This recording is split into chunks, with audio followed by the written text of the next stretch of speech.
ॐ शुक्लां भरधरं विष्णुं शशिवर्णं चतुर्भुजं प्रसन्नवदनं ध्यायेत् सर्वविघ्नोपशान्तये। सरस्वति नमस्तुभ्यं वरदे कामरूपिणि विद्यारम्भं करिष्यामि सिद्धिर्भवतु मे सदा। ध्यानं पीताम्बरं करविराजितशङ्खचक्रकौमोदकी सरसिजं करुणासमुद्रं राधासहायमतिसुन्दरमन्दहासं वातालयेशमनिशं हृदि भावयामि। ॐ श्रीगुरुभ्यो नमः। ॐ नमो भगवते वासुदेवाय।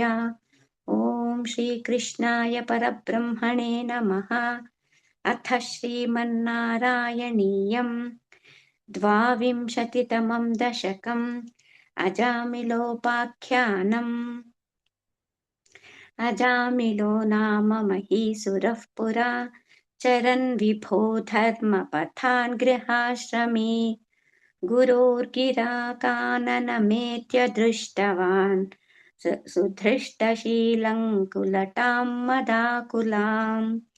स्वतः प्रशान्तोऽपि तदा हृताशयः स्वधर्ममुत्सृज्य तय समारमन्। अधर्मकारी दशमी भवन् पुनः दधौ भवन्नामयुते सुते रतिम्। समृत्युकाले यमराजकिङ्करान् भयङ्करां स्त्रीनभिलक्षयन् धिया पुरामनात्वत्स्मृतिवासनाबलात् जुहावनारायणनामकं सुतम्।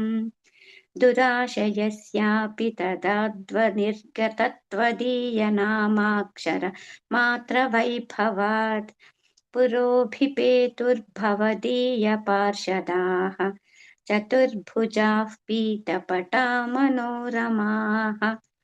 अमुञ्च सम्पाश्य विकर्षतो भटान् विमुञ्चतेत्यारुरुदुर्बलादमी। निवारितास्ते च भवज्जनैस्तदा तदीयपापन्निखिलन्न न्यवेदयन्।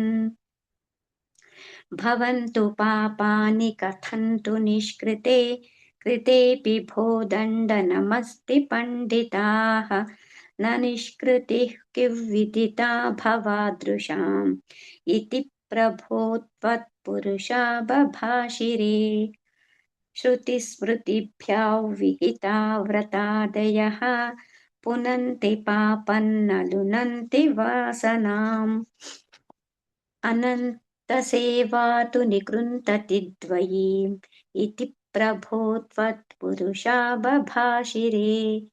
अनेन भो जन्म सहस्रकोटिभिः कृतेषु पापेष्वपि निष्कृतिः कृता। यदग्रहीन्नाम भयाकुलो हरेः इति प्रभो त्वत्पुरुषा बभाषिरे। नृणाम बुद्ध्यापि मुकुन्दकीर्तनं दहत्यघौघान् महिमास्य तादृशः। यथाग्निरेधांसि यथौषधं गदान् इति प्रभो त्वत्पुरुषा बभाषिरे।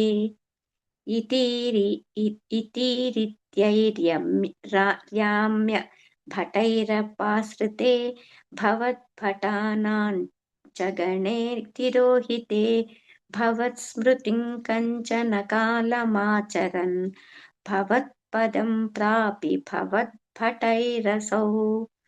स्वकिङ्करावेदनशङ्कितो यमः त्वदङ्घ्रिभक्तेषु न गम्यतामिति। स्वकीयभृत्या न शिशिक्षदच्छकैः सदेव वातालयनाथ पाहि माम्। इति श्रीमन्नारायणीये अजामिलोपाख्याननन्नाम द्वाविंशतितमं दशकं समाप्तम्। नारायणाखिलगुरो भगवन्नमस्ते। नारायणाखिलगुरो भगवन्नमस्ते।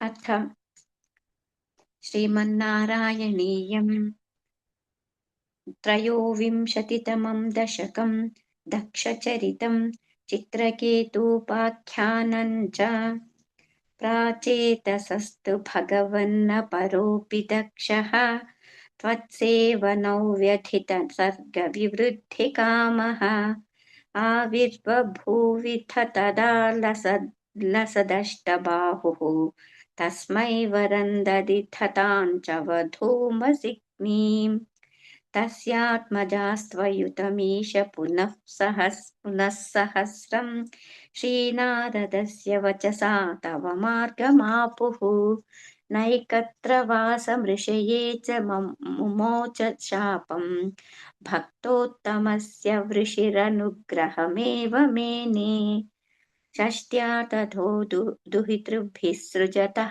कुलौघान् दौहित्रसूनुरथ तस्य स विश्वरूपः त्वस्तु स्तोत्रवर्मित मजाप इन्द्रिमाजौ देवत्वदीयमहिमा खलु सर्वजैत्रः प्राक्षूरसेन विषये किल चित्रकेतुः पुत्राद्ग्रही नृपतिरङ्गिरसः प्रभावात् लब्ध्वैकपुत्रमथ तत्र हते सपत्नी सङ्घैर्मुह्यदवशस्तव माययासौ तन्नारदस्तु सममङ्गिरसा दयालुः सम्प्राप्य तावदुपदर्श्य सुतस्य जीवम् कस्यास्मि पुत्र इति तस्य गिरा विमोहम् त्यक्त्वा त्वदर्चनविधौ नृपतिन्ययुङ्क्त स्तोत्रं च मन्त्रमपि नारदोत्थलब्ध्वा तोषाय शेषवपुषो ननु ते तपस्यन् विद्याधराधिपतितां सप्तरात्रि लब्ध्वाप्यकुण्ठमतिरन्वभजत् भवन्तम् तस्मै मृणालधवलेन सहस्रशीर्ष्णा रूपेण बद्धनुति सिद्धगणावृतेन प्रादुर्भवन्न चिरतोऽनुतिभिः प्रसन्नः दत्त्वात्मतत्त्वमनुगृह्य तिरोदधाथ त्वद्भक्तमौलिरथ सोऽपि च लक्षलक्षं वर्षाणि हर्षुलमना भुवनेषु कामं संगापयन् गुणगणौ तव सुन्दरीभिः सङ्गातिरेकरहितो ललितं चचार अत्यन्तसङ्गविलयाय भवत्प्रणुन्नः नूनं सरोप्य गिरिमाप्य महत्समाजे निःशङ्कमङ्ककृतवल्लभमङ्गजारिं तं शङ्करं परिहसन् ननु मयाभिषेपे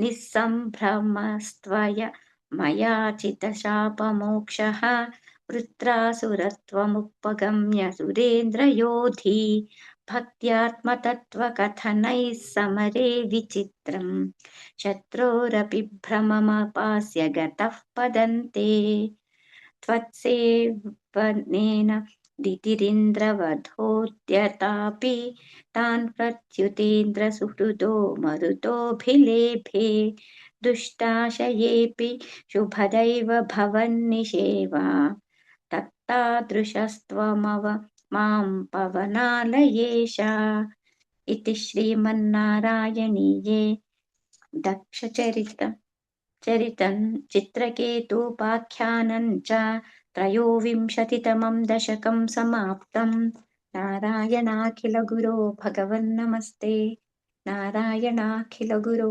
भगवन्नमस्ते।